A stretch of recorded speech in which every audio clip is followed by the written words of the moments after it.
Boa noite a todos.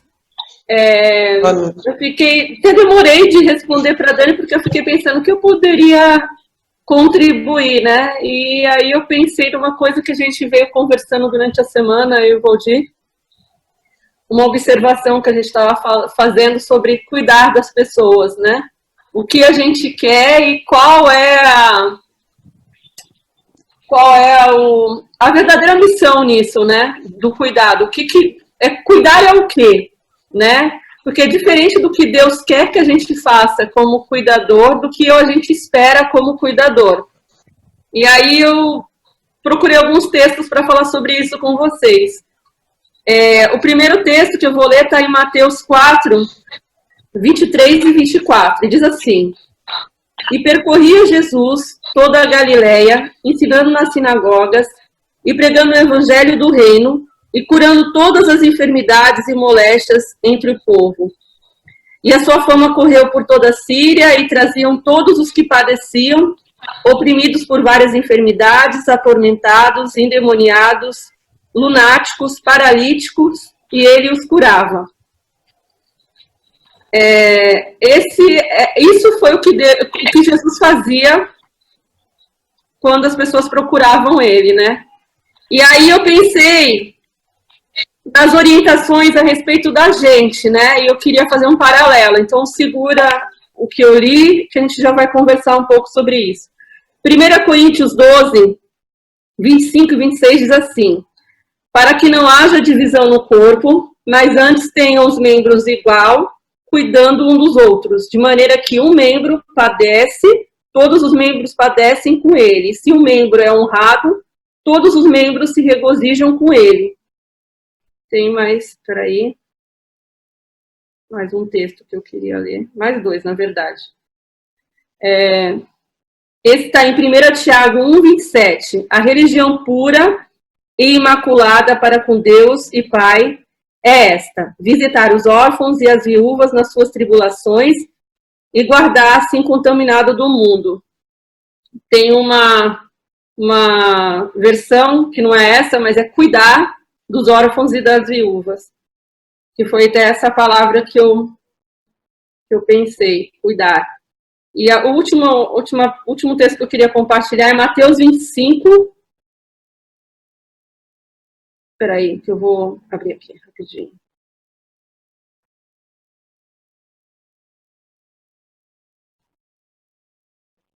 Mateus 25. Do 35 diante. Porque eu tive fome e deste-me de comer, tive sede e deste-me de beber. Era estrangeiro e hospedaste-me. Estava nu e vestiste-me. Adoeci e visitaste-me. Estive preso e foste me ver. Então os justos lhe responderão, dizendo: Senhor, quando te vimos com fome e te demos de comer, ou com sede e te demos de beber. O que a gente estava conversando essa semana e me chamou muita atenção, até por causa de outras conversas em paralelo que a gente teve com outras pessoas, é que assim, Jesus, quando ele veio à Terra e até hoje, né, ele atua fazendo milagres, ele cura as pessoas, né, e curava e cura até hoje. E tem uma frase de um professor meu da especialização que marcou muito as minhas expectativas em relação ao cuidado, que Deus cura e a gente cuida. Quando a gente vê os textos que eu compartilhei, as orientações são de cuidado, né? Não são de a gente fazer milagres, curar, mas de cuidar. E cuidar, de certa forma, é muito mais trabalhoso do que curar, né? Porque se a gente parar para pensar, se eu pego e faço uma ferida ali, né? Tá, aí aquela ferida fica aberta. Dependendo do tombo, né? Um tombo de moto. Eu tenho que ir no hospital, aí tem que lavar, esfregar com aquela escovinha, dói pra caramba. Depois eu tenho que cuidar durante dias, né? Se alguém for me ajudar, aquilo vai demandar muito trabalho para cicatrizar. Mas se fosse só uma oração, né? Não que só, aliás, se fosse uma oração, só não. Se fosse uma oração e acontecesse um milagre, acabava o trabalho, né? E o nosso trabalho, né, que é cuidar, não é curar, porque a cura é do Senhor, né? O nosso trabalho, né, como igreja, corpo bem ajustado, é cuidar, é trabalhoso, e muitas vezes a gente não tem o resultado da nossa expectativa, né?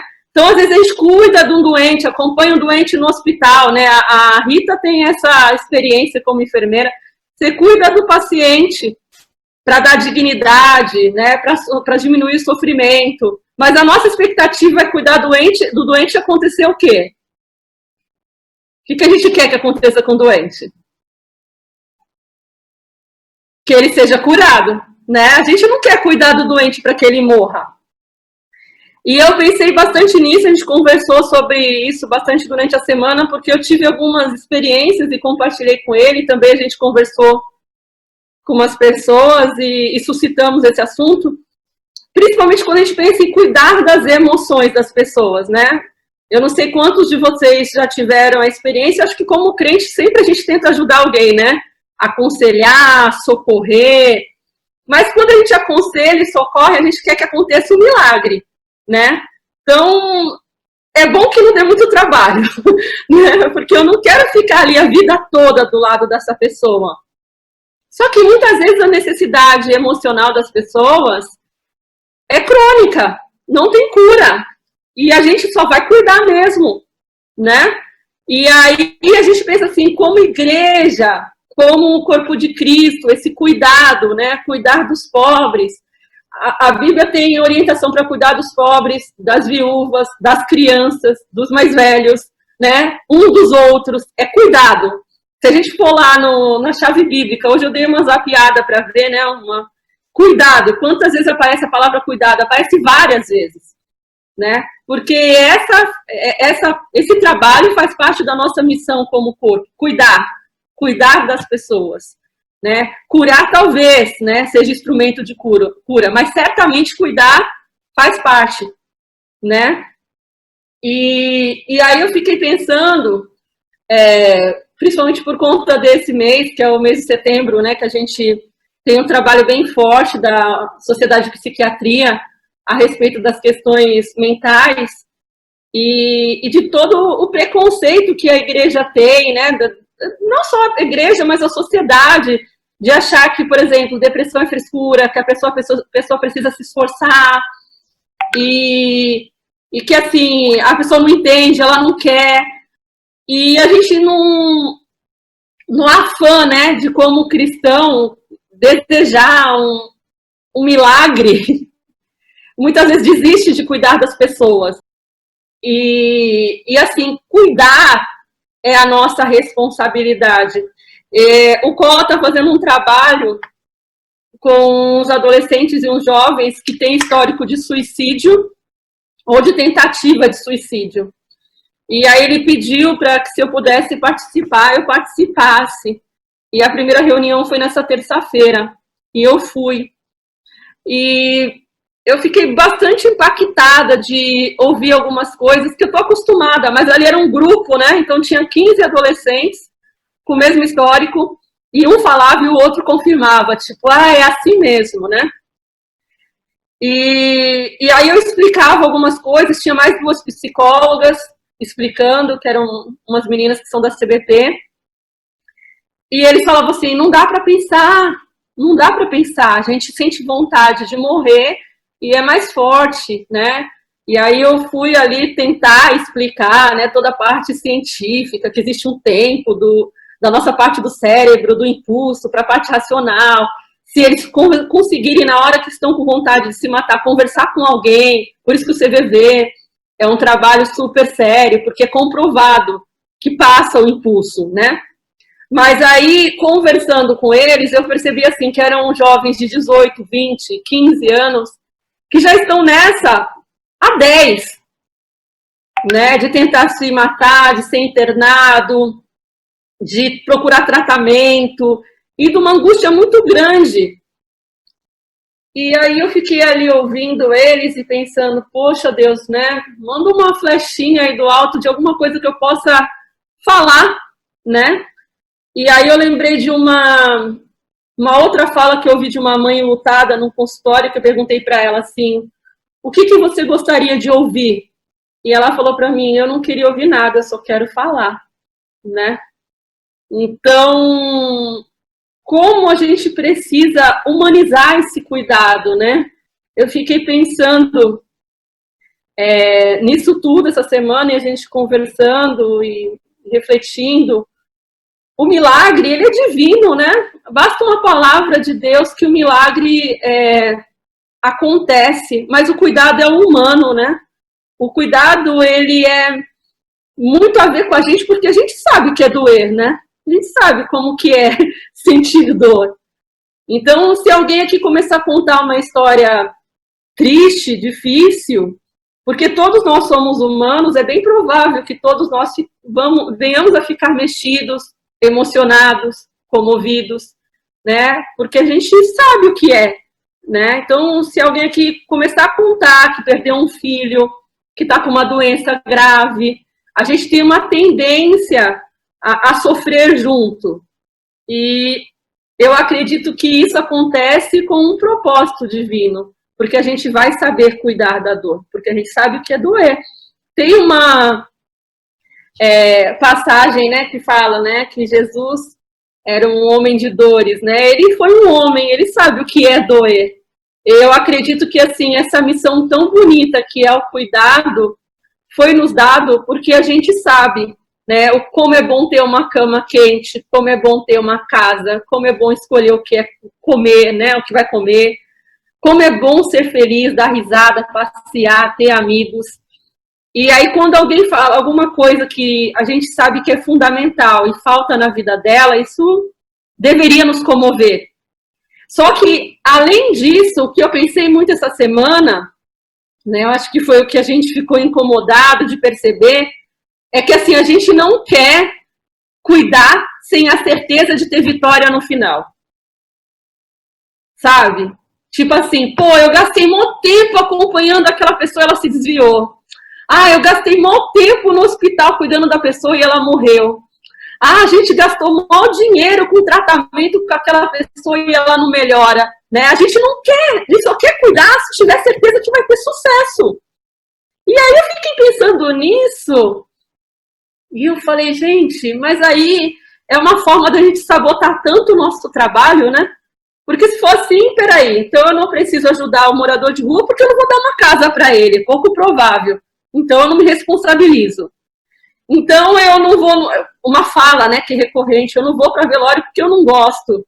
Né? Quando eu escuto isso eu acho gozado, porque quem é que gosta, né? Pô, vou ali no velório que é super divertido. Né? A gente vai no velório para empatizar, para estar junto com o outro e chorar junto, para ficar desconfortável. O que eu vou fazer no velório? Ficar desconfortável, triste. É isso aí, é isso que eu vou buscar. Né? Faz parte do cuidado do enlutado, ficar junto com ele. Uma fala que eu tenho recorrente é que assim, muitas vezes a gente não tira ninguém do buraco, a gente senta junto com ela no buraco. Né? A gente tem aquela ideia que a gente precisa fazer alguma coisa para a pessoa melhorar, né? Será que todas as pessoas que precisavam de Jesus, eram contemporâneos de Jesus, tiveram uma cura sobrenatural? Não, não, né? Quando a gente pensa na história lá do tanque, né? Do tanque, devia ter várias pessoas esperando aquela água mexer, mas Jesus falou com uma pessoa, né? Então, eu fiquei pensando tudo nisso e foi me causando uma inquietação de pensar nisso, a gente conversando, porque às vezes eu acompanho alguma situação e o pessoal me pergunta, nossa, mas a pessoa está tomando remédio a vida toda, né? E não melhora. Gente, talvez não melhore, mas a gente tem que dar remédio a si mesmo, né? Talvez esse remédio seria pior, né? O que eu tenho certeza é que a nossa obrigação como corpo de Cristo é cuidar, é dar o remédio. Precisa pagar o remédio, a pessoa não pode? Vamos pagar. Precisa ir no médico, não tem como ir no médico, não tem acesso, vamos dar um jeito de ter acesso. A gente precisa cuidar. cuidar por quanto tempo? Por quanto tempo aquela pessoa precisar. E se ela não melhorar, não é problema nosso, né? Quem cura é Deus, a gente cuida. Eu fiquei com isso na cabeça durante a semana e a gente conversando, eu pensei, poxa, é a única coisa assim que Deus falou muito comigo nessa semana e eu acho que seria interessante a gente compartilhar. Porque eu não sei se vocês têm essa expectativa, mas eu vejo ela em mim, apesar de eu não de eu saber, né, racionalmente, né, que eu vou cuidar e muitas vezes as pessoas não vão melhorar como eu gostaria. Quando elas chegam no consultório ou quando as pessoas conversam comigo e eu quero ajudar dentro daquele meu ideal do que é sucesso, né? Então, eu tenho acompanhado uma família, eu pensei, a gente está cuidando dela. Agora, a cura, a gente vai orar, né? E tomara, eu torço, eu oro, eu peço que Deus tenha misericórdia e cure. Mas talvez não cure. E tudo bem, eu não posso desistir de cuidar das pessoas por conta disso. Eu acho que se a gente, eu acredito, pelo menos foi o que ficou para mim, só para finalizar, que se a gente tiver isso muito claro no nosso coração, a gente vai fazer as coisas com mais desprendimento e com mais compaixão, sem cobranças. Porque quando a gente pensa nesse sucesso, né, de qualquer acompanhamento e cuidado que a gente faz, a gente também lança um peso muito grande em cima de quem a gente está cuidando. É como se fosse assim, olha, seus remédios, né, você sente dor aí nas costas, e seus remédios são, sei lá, são R$200, é caro. Então é melhor que passe logo, porque eu não vou poder pagar R$200 por muito tempo, né? Você está internado e está precisando de acompanhante, é melhor que você tenha alta logo, porque eu não posso deixar meus afazeres e ficar aqui por mais tempo, né? E aí a pessoa vai se sentindo um peso, né? Seja pensando num discipulado, numa doença física, mental, seja o que for que a pessoa precisa. Quando a gente tem a gente tem essa expectativa de milagre, né? A pessoa tem que dar o milagre pra gente, para valer a pena o nosso esforço.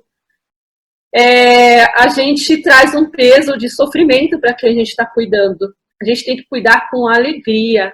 A pessoa tem que ver que esse cuidado nos traz satisfação, sabe?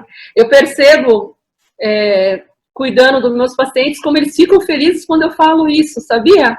Quando eu falo, poxa, eu estou feliz porque a gente está junto há um tempo. E olha só, você falava isso e não fala mais, você percebeu? Porque, assim, toda semana, para um paciente psiquiátrico, por exemplo, ele vai falar para mim que está muito ruim a vida. Quem pensa em morte, quem tem depressão, quem tem um câncer, ele está com depressão porque tem um câncer, né?